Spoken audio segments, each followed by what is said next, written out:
Welcome to Kenton's videos. Enjoy the video. In this video, I will explain how to make cheese dip with cheese slices. First, gather your ingredients.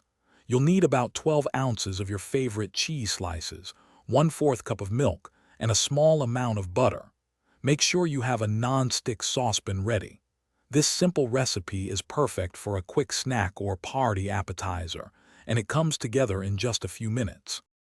Now, let's start melting the cheese.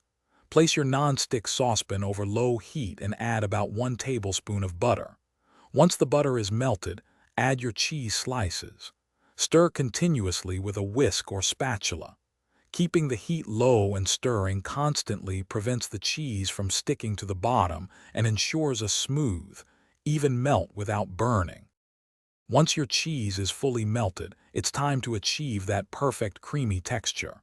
Slowly pour in the 1/4 cup of milk, a little at a time, while continuing to whisk.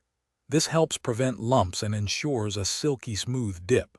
Keep whisking until the dip reaches your desired consistency. Finally, season with a pinch of salt and a dash of pepper for extra flavor. Your delicious cheese dip is now ready to enjoy. Serve it warm with tortilla chips, fresh vegetables, or even as a topping for nachos. This dip is incredibly versatile and always a crowd pleaser.